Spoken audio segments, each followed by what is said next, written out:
کہ قرآن کہہ رہا ہے اگر تمہیں خوف ہے کہ کافر تمہیں فتنے میں ڈال دیں گے. اب سوال پیدا ہوتا ہے اگر سفر میں آپ کو کافروں کا فتنہ نہ ہو، جیسے کہ آج کل جتنے بھی سفر ہوتے ہیں کوئی خوف نہیں ہوتا ہمیں، تو پھر اس صورت میں بھی نماز میں قصر کریں گے کہ نہیں کریں گے؟ تو اس کا مدار اس پر ہے کہ یہ جو شرط لگی ہوئی ہے قرآن میں کہ اگر تمہیں خوف ہو کہ کافر فتنے میں ڈال لیں گے، یہ شرط احترازی ہے یا اتفاقی ہے؟ احتراز کا مطلب کہ یہ بتانے کے لیے ہے، یہ بھی ٹرم یاد کر لیں، احترازی اور اتفاقی.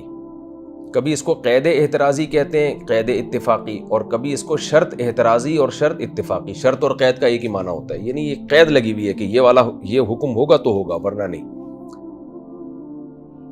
تو یہ اس سے بھی خاموش ہے. تو صحابہ کرام ابتدا میں یہ سمجھے تھے کہ یہ شرط اتفاقی ہے، احترازی ہے، کہ اگر ہمیں کافروں کا خوف ہو تو نماز میں ہم قصر کر سکتے ہیں، کافروں کا خوف نہیں ہو تو نماز میں ہم قصر نہیں کر سکتے، کیونکہ قرآن میں شرط اللہ نے بیان کی ہے. تو اسی وجہ سے حضرت عمر رضی اللہ تعالیٰ عنہ نے ایک مرتبہ رسول اللہ صلی اللہ علیہ وسلم سے پوچھا، یا رسول اللہ نے قرآن میں فرمایا ہے کہ تم نماز میں قصر کر سکتے ہو اگر تم سفر میں ہو، لیکن اللہ نے ساتھ میں یہ بھی فرمایا ہے کہ اگر تمہیں خوف ہے کہ کافر تمہیں مصیبت میں ڈال دیں گے، یعنی کافروں کا خوف ہو سفر کے دوران، حملے کا خطرہ ہو، تو اب تو امن ہو گیا، اب تو ہمیں حملے کا خطرہ نہیں ہے، اب بھی ہم نماز میں قصر کریں گے کہ نہیں کریں گے؟ تو آپ صلی اللہ علیہ وسلم نے فرمایا، صدقۃ تصدق اللہ بہا علیکم فاقبلوا صدقہ، کہ یہ اللہ کی طرف سے ایک صدقہ ہے تم پر، جو اللہ نے تم پر کیا ہے، اللہ کے صدقے کو قبول کرو. یعنی اللہ کہہ رہا ہے 4 کی 2 پڑھ لو، قصر کر لو، قبول کرو اللہ کے صدقے. اس بحث میں نہیں پڑھو کہ کافروں کا خوف ہے یا نہیں ہے. کیا مطلب؟ نبی نے اپنے عمل سے، اپنی حدیث سے بتا دیا کہ یہ جو اللہ نے شرط لگائی ہے نا کافروں کا خوف، یہ شرط کا حکم سے تعلق نہیں ہے، یہ اس لیے اللہ نے بیان کر دی کہ عام طور پہ کافروں کا خوف ہوا کرتا تھا، تو اس میں تو اور اس بات کا اہتمام کرنا چاہیے کہ نماز مختصر ہو. تو مطلب یہ ہے کہ حقیقت میں یہ اللہ کی طرف سے ایک صدقہ ہے قیامت تک کے مسلمانوں کے لیے، کافروں کے خوف سے اس کا تعلق نہیں ہے. تو اللہ کے صدقے کو قبول کرو اور جیسے اللہ نے کہا ہے ویسے کر لیا کرو. تو اس حدیث سے ہمیں پتہ چلا کہ یہاں بھی قرآن کی جو یہ آیت ہے یہ اتفاقی ہے، یہ احترازی نہیں ہے. تو بہت ساری چیزیں اس آیت میں مبہم ہیں جو ہمیں حدیث میں بیان کی. اس سے ہمیں یہ بھی پتہ چلتا ہے کہ یہ لوگ جو دعویٰ کرتے ہیں نا کہ حدیث کے بغیر قرآن کو سمجھنا ممکن ہے، ہم ڈائریکٹ قرآن سمجھیں گے، تو یہ بھی جاہل لوگ ہیں. نہ قرآن کو حدیث کے بغیر سمجھنا ممکن ہے اور نہ حدیث کو فقہ کے بغیر سمجھنا ممکن ہے. یعنی حدیث کو بھی سمجھنا فقہا کے بغیر آپ کے لیے ممکن نہیں. اگر آپ قرآن و حدیث کی خود سے تشریح شروع کر دیں گے تو بھی گمراہ ہوں گے آپ. جیسے کوئی قرآن کی خود سے تشریح کرے وہ بھی گمراہ، اور جو حدیث کی یعنی حدیث کے بغیر تشریح کرے وہ بھی گمراہ، اور جو حدیث کی تشریح فقہا اور صحابہ کے اقوال اور تابعین کی آراء اور ان کی تفسیر کے بغیر کرے تو وہ بھی گمراہ ہے. تو اور اس سب کا ثبوت قرآن کی ایک آیت سے ہوتا ہے سورہ نحل میں، وَأَنزَلْنَا إِلَيْكَ الذِّكْرَ، اے نبی ہم نے آپ پہ قرآن کو نازل کیا، لِتُبَيِّنَ لِلنَّاسِ مَا نُزِلَ إِلَيْهِمْ، تاکہ اے نبی آپ بیان کریں لوگوں کو کہ ان پر کیا نازل ہو رہا ہے. اب دیکھیں یہ آیت نازل ہوئی تو نبی نے بیان کیا، پھر ہمیں سمجھ میں آئے اس آیت کا مطلب کیا ہے. اور آگے قرآن میں آتا ہے وَلَعَلَّهُمْ يَتَفَكَّرُونَ، آپ کا بیان کے بعد بھی پھر یہ لوگ تفکر کریں گے، غور و فکر کریں گے. تفکر باب تفعل ہے جس میں تکلف کا مادہ، یعنی خوب دماغ کھوپڑی لگا کر غور کریں گے تو ان کی سمجھ میں احکام آئیں گے کہ قرآن و سنت سے کیا حکم نکلتا ہے. ہر آدمی کا کام نہیں ہے یہ. ظاہر ہے تفکر وہی کرے گا جس میں فکر کی صلاحیت ہو اور اس کو پورا قرآن اور پوری حدیثیں آتی بھی ہوں، اور ایسے لوگوں کو اصطلاح میں مجتہد کہا جاتا ہے. تو عام آدمی مجتہد کو فالو کرے گا اور مجتہد قرآن و حدیث میں غور و فکر لگا کے رائے قائم کرے گا کہ یہ مسئلہ ہے کیا. تبھی اس میں فقہا کا اختلاف بھی ہوتا ہے بہت مسائل میں کو بیان کرنے میں. تو یہ آیتوں میں تمام اجمال تھا. اب ان کی تفسیر ہمیں حدیث میں ملتی ہے.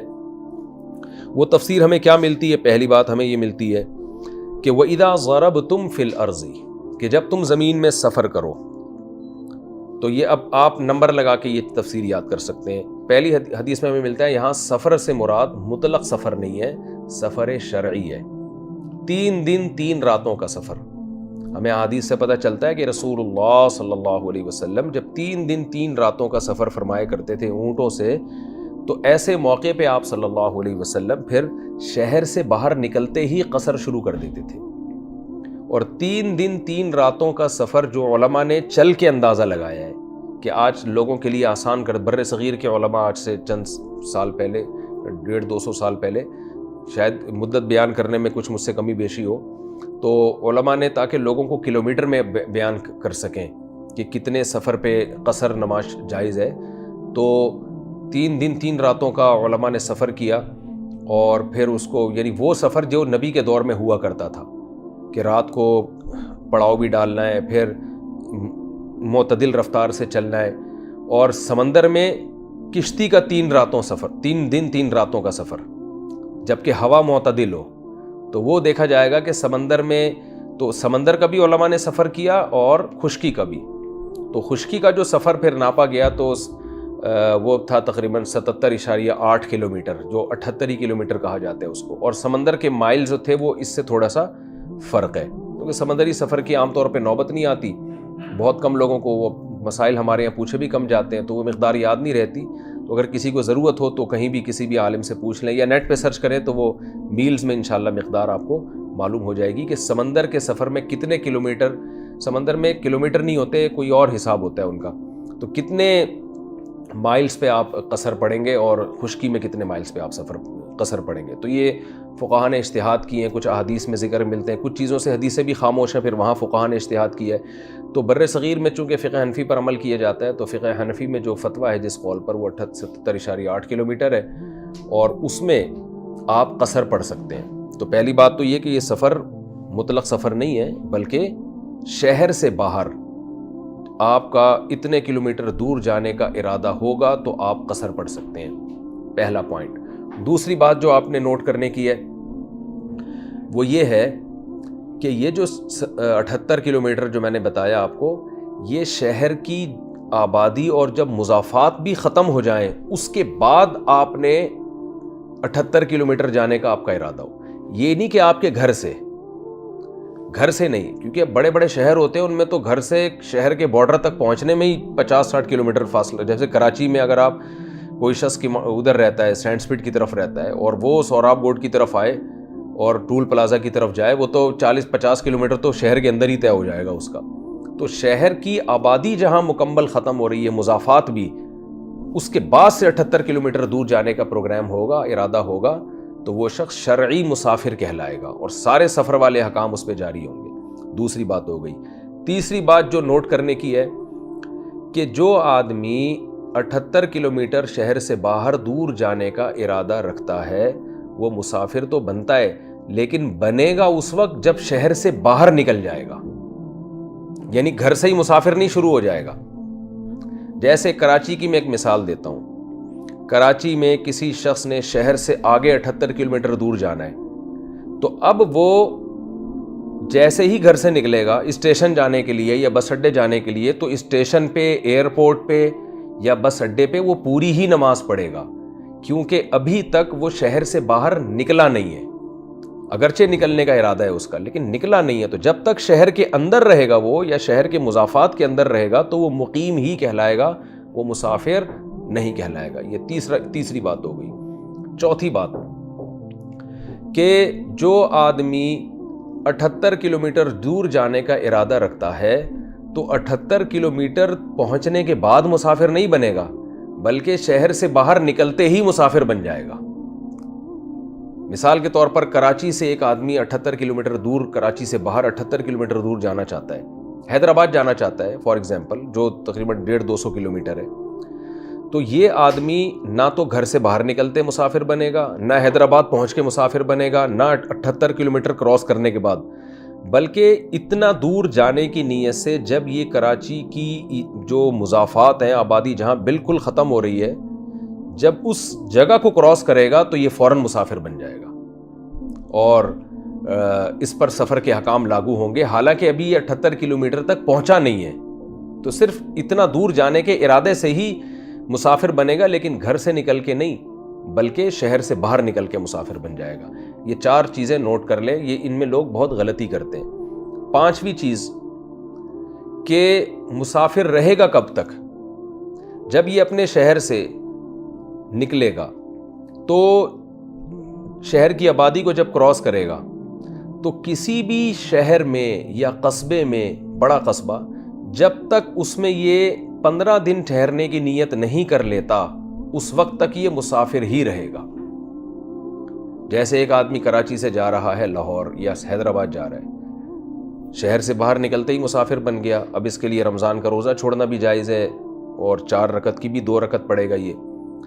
تو اب کیا ہے کہ یہ حیدرآباد چلا گیا, حیدرآباد میں اس کا ارادہ 15 دن ٹھہرنے کا بن گیا اس کا, کہ آج کے بعد میں 15 دن ٹھہروں گا, تو یہ پوری 4 رکعتیں شروع کر دے گا. لیکن حیدرآباد میں اس کا ارادہ ہے 4 دن ٹھہرنے کا, تو یہ مسافر رہے گا. یا یہ کنفیوز ہے, مثال کے طور پر کراچی سے حیدرآباد گیا اور اس کے دل میں کچھ بھی نہیں ہے کتنے دن ٹھہروں گا. اسی کنفیوژن میں اس نے 20 سال بھی اگر گزار دیے, بلکہ 100 سال بھی گزار دیے, تو یہ مسافر ہی رہے گا. اب ایک آدمی حیدرآباد پہنچا 1 جنوری کو اور کنفیوز ہے کہ یار میں 16 جنوری کو نکلوں یا 15 کو نکلوں یا 14 کو نکلوں, تو اس کو پتہ ہی نہیں ہے کہ 15 دن ٹھہرنا ہے کہ نہیں ٹھہرنا.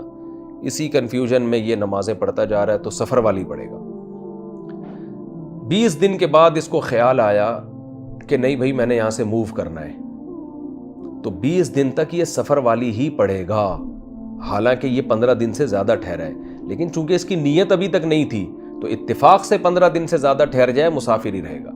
20 دن کے بعد اس کو خیال آیا کہ یار میں 5 دن کے بعد حیدرآباد سے نکل جاؤں گا, تو بھی مسافر رہے گا, حالانکہ 25 دن ہو گئے حیدرآباد میں اس کو. اب یہ مقیم اس وقت بنے گا کہ جس دن اس کو خیال آیا کہ آج کے بعد میں نے مزید 15 دن یہاں اسٹے کرنا ہے, جس وقت اس نے یہ پکی ڈھکی نیت کر لی کہ آج کے بعد, یعنی بھلے 6 مہینے کے بعد ہی وہ نیت کر رہا ہو. حیدرآباد میں 6 مہینے ایسی کنفیوژن میں گزار دیے, 6 مہینے بعد وہ نیت کرتا ہے کہ یار اب میں 15 دن سے پہلے نہیں جاؤں گا, پکی ڈھکی نیت ہے.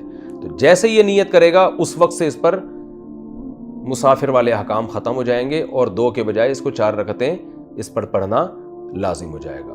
تو یہ بھی ایک خوب اچھی طرح مسئلہ سمجھ لیں. لوگ اس میں بھی بڑے کنفیوز ہوتے ہیں. جیسے تبلیغی جماعتیں جا رہی ہوتی ہیں مختلف شہروں میں, مختلف ملکوں میں, تو ان کو بڑوں کی طرف سے کچھ بتایا نہیں جاتا آپ نے یہاں کتنے دن ٹھہرنا ہے, تو کنفیوژن میں ویزے کی تلاش میں ہوتے ہیں, وہ بعض دفعہ ویزا نہیں لگ رہا ہوتا, تو اس کنفیوژن میں 1 سال بھی گزار دیں گے تو سفر والی نماز ہی پڑھیں گے. عبداللہ بن مسعود رضی اللہ تعالیٰ عنہ ایک دفعہ کہیں کہا جاتا ہے شاید ایران میں کہیں سفر کے دوران برف میں پھنس گئے تھے 6 مہینے تک, تو 6 مہینے قصر نماز ہی پڑھتے رہے ہیں. کیونکہ وطن اصلی اور وطن عارضی, جس کو وطن اقامت بھی کہا جاتا ہے, وطن اصلی وہ ہوتا ہے جہاں آپ اپنے بیوی بچوں کے ساتھ رہتے ہیں. اس کو یعنی جو ان میرڈ ہے وہ اپنے ماں باپ کے ساتھ یا کسی خاص گھر میں جہاں پورے سامان کے ساتھ مستقل رہتا ہو, وہ اس کا وطن اصلی ہے. اور میرڈ آدمی کا وطن اصلی, اس کا بھی, اس کی بیوی بچوں کا بھی, وہ ہے جہاں اس کی بیوی اس کے ساتھ رہتی ہے. مثال کے طور پر ایک خاتون کراچی میں رہتی تھیں, شادی ہو کے لاہور چلی گئیں, تو لاہور ان کا وطن اصلی بن جائے گا, یعنی شوہر کا گھر. اور مرد جو لاہور شفٹ ہو گیا وہ بیوی کے ساتھ, وہ بھی اس کا وطن اصلی بن جائے گا. تو وطن اصلی میں جب کوئی شخص داخل ہوتا ہے تو اس کے لیے 15 دن ٹھہرنا ضروری نہیں ہے, بلکہ داخل ہوتے ہی مقیم بن جاتا ہے وہ. جیسے میرا وطن اصلی کراچی ہے, میں اپنے بیوی بچوں کے ساتھ کراچی میں رہتا ہوں, یہاں گھر ہے میرا, تو میں اگر حیدرآباد یا لاہور جاتا ہوں, تو میں اگر حیدرآباد یا لاہور 1 ہفتے کے لیے گیا تو میں مسافر ہوں.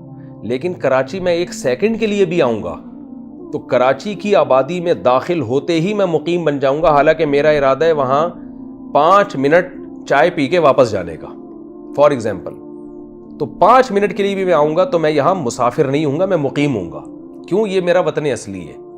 تو جو آدمی اپنی, کسی نے 3 شادیاں کی ہوئی ہوں, 4 شادیاں کی ہوئی ہوں, ایک پشاور میں, ایک لاہور میں, اللہ ایسا خوش نصیب پیدا کرے, اور ایک بلوچستان میں, تو جس شہر میں وہ جائے گا وہ اس کا وطن اصلی ہی ہوگا. وہاں اس کے لیے 15 دن ٹھہرنے کی نیت نہیں ہے, وہاں تو 1 سیکنڈ کے لیے بھی جائے گا تو مقیم بن جائے گا, مسافر نہیں رہے گا, اور مسافروں والے حکام اس پہ جاری نہیں ہوں گے. یہ کہتے ہیں وطن اصلی. اور وطن اقامت وہ ہوتا ہے جہاں 15 دن ٹھہرنے کی نیت کر لے, وہ عارضی وطن بن جاتا ہے آپ کا. جیسے میں کراچی سے اگر حیدرآباد جاتا ہوں, 15 دن وہاں ٹھہرنے کی نیت ہو جاتی ہے میری, تو وہ وطن اقامت ہے, وقتی وطن ہے. تو وہاں 15 دن کے لیے جب تک نیت نہیں ہوگی تو مقیم نہیں بنوں گا, لیکن وطن اصلی میں 1 سیکنڈ کے لیے بھی آؤں گا تو میں مقیم بن جاؤں گا. یہ بھی مسئلہ ہے نوٹ کرنے کا. اچھا, تو یہ سب چیزیں احادیث میں ملتی ہیں اور کچھ فقہاء کرام کے اجتہاد ہیں. کچھ مسائل ایسے بھی ہیں جن میں اختلاف بھی ہے. جیسے امام احمد بن حنبل رحمہ اللہ کے نزدیک کسی جگہ 15 دن ٹھہرنے کی نہیں 4 دن ٹھہرنے کی نیت ہوگی تو آپ مقیم بن جائیں گے. تو چونکہ ہمارے پورے بر صغیر میں فقہ حنفی کو فالو کیا جاتا ہے تو میں نے فقہ حنفی کے حساب سے مسائل بتائے ہیں. اگر کوئی کسی دوسرے فقہ کو فالو کرتا ہے، فقہ شافعی کو یا فقہ حنبلی کو، تو میں اگر ان کی ڈیٹیل میں جاؤں گا تو یہ درس بہت لمبا ہو جائے گا اور عوام کو اس سے دلچسپی بھی نہیں ہے. اگر کوئی دوسرے فقہ کو فالو کرتا ہے تو پھر وہ نیٹ پہ بھی سرچ کر سکتا ہے کہ بھی فقہ شافعی میں کیا ہے اس بارے میں، یا شافعی علماء سے پوچھ سکتا ہے. جو فقہ حنبلی کو فالو کرتا ہے تو سعودی عرب کے علماء سے وہ فتویٰ لے سکتا ہے. لیکن بر صغیر میں پورے انڈیا، پاکستان اور افغانستان اور برما وغیرہ میں فقہ حنفی کو فالو کیا جاتا ہے. تو میں اس لیے زیادہ تر عام طور پر اسی کے حساب سے مسائل بتاتا ہوں. لیکن کچھ مسائل میں ان میں اختلاف بھی ہے تو اس میں جو جس فقہ کو فالو کرتا ہے ان کے علماء سے وہ فتویٰ لے لے. یہ کچھ موٹے موٹے احکام تھے. آگے چلتے ہیں ہم. دوسرا مسئلہ جس میں قرآن خاموش ہے لیکن وہ حدیث سے ہمیں پتہ چلتا ہے. جیسے یہ سارے مسائل میں قرآن میں تو ذکر نہیں ہے، احادیث سے اور خود فقہ سے پتہ چلتے ہیں ہمیں. دوسرا مسئلہ یہ ہے کہ قرآن یہ کہہ رہا ہے کہ تم پر کوئی گناہ نہیں ہے کہ تم نماز میں کمی کرو. تو اس پر بھی پوری امت کا اجماع ہے، چاروں فقہا کا، کہ یہاں کمی سے مراد ہے ظہر، عصر اور عشاء کی نماز میں کمی کرنا. فجر میں اور مغرب میں کمی جائز نہیں ہے. فجر کی 2 رکعتیں اسی طرح پڑھی جائیں گی جیسے پڑھی جاتی ہیں، مغرب کے 3 فرض اسی طرح پڑھے جائیں گے جیسے پڑھے جاتے ہیں. ظہر میں آپ 4 رکعت کے 2 پڑھیں گے، عصر میں بھی 4 کے 2 اور عشاء میں بھی 4 کے 2. یہ بات بھی احادیث سے ثابت ہے. اور وطر میں اختلاف ہے کہ وطر سفر میں واجب رہتے ہیں کہ نہیں رہتے. صحابہ کا بھی اختلاف تھا، فقہا کا بھی اختلاف تھا. تو دیگر ائمہ کے نزدیک سفر میں وطر واجب نہیں ہے، لیکن امام ابو حنیفہ رحمہ اللہ تعالیٰ کے نزدیک سفر میں بھی وطر کی وہی ویلیو ہے جو مقام پہ ہے. تو ان کے نزدیک 3 وطر اسی طرح واجب ہیں جیسے مقام میں واجب ہیں. تو یہ بھی ایک مسئلہ ہو گیا اس کے ضمن میں. تیسری بات، یعنی پہلی بات تو وہ کہ سفر کے احکام، دوسری بات یہ کہ قصر کیسے، کون سی نمازوں میں قصر ہوگا، تیسری بات یہ کہ کیا یہ قصر لازم ہے یا مستحب ہے. مثال کے طور پر قرآن کے الفاظ یہ ہیں کہ تم پر کوئی گناہ نہیں ہے کہ تم نماز میں کمی کرو. تو امام شافعی اور امام احمد بن حنبل رحمہم اللہ تعالیٰ کے نزدیک سفر میں آپ کو اختیار ہے 4 پوری بھی پڑھ سکتے ہیں اور 2 رکعتیں بھی پڑھ سکتے ہیں آپ. یعنی آپ یہ آپشنل ہے کیونکہ قرآن کہہ رہے تم پر کوئی گناہ نہیں کہ تم یہ کر لو. لیکن امام ابو حنیفہ رحمہ اللہ تعالیٰ کے نزدیک، اور شاید امام مالک کا بھی یہی مذہب ہے جو امام حنیفہ کا ہے، ان کے نزدیک سفر میں قصر لازم ہے. اگر آپ نے پوری نماز پڑھ لی تو نماز نہیں ہوگی آپ کی. وہ ایسا ہی ہو جائے گا جیسے ظہر کی 4 رکعتوں میں آپ 1 رکعت کا اضافہ کر لیں تو 5 بن کے وہ پوری نماز فاسد ہو جائے گی. تو ایسے ہی امام ابو حنیفہ اور حنفیہ کی رائے یہ ہے کہ ظہر کی جو سفر میں 2 رکعتیں پڑھی جائیں گی ان میں 1 رکعت میں اضافہ بالکل ایسے ہے جیسے عام حالت میں ظہر کی 4 پہ آپ 1 کر لیں، کیونکہ وہ اللہ نے ساقط کر کے ختم کر دی ہیں. تو اب وہ 2 رکعت ہی 4 کے برابر بن گئی ہیں، اس میں آپ اضافہ نہیں کر سکتے. اضافہ کیے تو نماز آپ کو لوٹانی پڑے گی. اب جو جمہور علماء ہیں ان کی دلیل تو قرآن کی یہ آیت ہے کہ اللہ تو کہہ رہے ہیں تم پر کوئی گناہ نہیں ہے. تو گناہ نہیں کا مطلب واجب تھوڑی ہے، بس گناہ نہیں ہے، یہ بھی کر سکتے ہو وہ بھی کر سکتے ہو. جبکہ حنفیہ یہ کہتے ہیں کہ یہ جو قرآن کا لفظ ہے نا تم پر کوئی گناہ نہیں ہے، یہ اصل میں یہ بتانے کے لیے ہے کہ یہ وہم دور کرنے کے لیے کہ نماز جیسا فرض جو 4 رکعتیں تھیں اگر ہم سفر میں اس کو 2 کر دیں گے تو ایک انسان کو وہم ہوتا ہے کہ اتنا اہم ترین نماز کا حکم ہم آدھا کر رہے ہیں تو کہیں ہمیں گناہ تو نہیں ملے گا. تو قرآن نے صرف اس وہم کو دور کیا ہے کہ نہیں کوئی گناہ نہیں ملے گا تمہیں. باقی قرآن اس سے خاموش ہے کہ اب جب تمہیں کوئی گناہ نہیں ملے گا تو اب تم پر یہ 2 رکعتیں واجب ہیں یا جائز ہیں تمہارے لیے. اس سے قرآن خاموش ہے. اس کا تذکرہ حدیث میں ملتا ہے اور قیاس سے پتہ چلتا ہے. وہ حدیث کیا ہے کہ حضرت عمر رضی اللہ تعالیٰ عنہ سے نبی سے پوچھا کہ یا رسول اللہ اب تو ہمیں کافروں کا خوف نہیں ہے تو ہم کیا 4 کی 2 اب بھی پڑھیں گے، یعنی مختصر اب بھی کریں گے؟ تو آپ نے کیا فرمایا؟ صدقۃن، یہ اللہ کی طرف سے صدقہ ہے، تصدق اللہ بہا علیکم، جو اللہ نے تم پہ ایک صدقہ کیا ہے. تو وہ کہتے ہیں کہ صدقہ جب اس میں تملیک کا عنصر نہ ہو. دیکھیں صدقے کی 2 قسمیں ہیں. ایک یہ کہ میں 1 لاکھ روپے آپ کو صدقہ کرتا ہوں، اس میں آپ کو اختیار ہے کہ آپ قبول کریں یا نہ کریں، یہ ہبہ ہے، آپ کے قبولیت کے بغیر یہ مکمل نہیں ہوگا. لیکن ایک صدقہ وہ ہوتا ہے جو اسقاط ہوتا ہے. اسقاط کا مطلب آپ میرے 1 لاکھ روپے کے مقروض تھے، میں نے آپ کو 1 لاکھ معاف کر دیے، یعنی دیا کچھ نہیں ہے، اسقاط کر دیا، ساقط کر دیے. تو یہ اس پر اجماع ہے سب کا کہ جب کوئی 1 لاکھ روپے ساقط کرے گا تو ساقط کرنے میں سامنے والے کا قبول کرنا شرط نہیں ہے. یعنی وہ اس کے لیے یہ نہیں کہ میں قبول نہیں کر رہا اس اسقاط کو، بلکہ میں نے کہہ دیا کہ میں نے 1 لاکھ معاف کر دیے تو وہ معاف ہو گئے. تو اللہ نے 4 رکعتیں عام حالت میں فرض کی تھیں، سفر میں جب 2 کر دیں تو یہ 2 اللہ نے ساقط کی ہیں. یہ الگ سے کچھ ہمیں پکڑایا نہیں ہے ہبہ کے طور پر، بلکہ 2 جو ہم پر واجب تھیں وہ ساقط کر دیں. اور ساقط کی ہوئی چیز میں سامنے والے پر وہ اس پر موقوف نہیں ہوتی کہ وہ قبول کرے یا نہیں کرے. یعنی گویا 1 لاکھ روپے آپ کے میرے اوپر بنتے تھے، میں نے 50,000 ساقط کر دیے، تو اب آپ اس کو قبول نہ بھی کریں تو وہ 50 معاف ہیں. تو 4 رکعتیں بنتی تھیں، 2 اللہ نے ساقط کر دیں. تو جب ساقط کر دیں تو وہ اس میں آپ کی طرف سے قبولیت شرط نہیں ہے، بس وہ ساقط ہو گئی، اب وہ ہے ہی نہیں، کالعدم ہو گئی وہ. تو ایک دلیل تو یہ قیاس کی بڑی مضبوط دلیل ہے. قیاس کا یہ حدیث ہی سے مستنبط کیا کہ اللہ کہہ رہے ہیں وہ صدقہ ہے، اور صدقہ بمعنی اسقاط ہے، یعنی ساقط کیا جا رہا ہے. دوسری بات یہ جو آسان ہے اس سے کہ جب نبی نے اس کو صدقہ قرار دیا کہ اللہ کی طرف سے یہ صدقہ ہے، تو صدقہ جب کسی بڑے کی طرف سے کوئی چیز گفٹ ہوتی ہے اور آپ اسے قبول نہ کرو تو غیرت مند کے لیے اس سے بڑا کوئی جرم سمجھا نہیں جاتا دنیا میں. کوئی بڑا آپ کو گفٹ دے رہا اور آپ کہیں نہیں میں نہیں کروں گا، یہ مجھے نہیں چاہیے.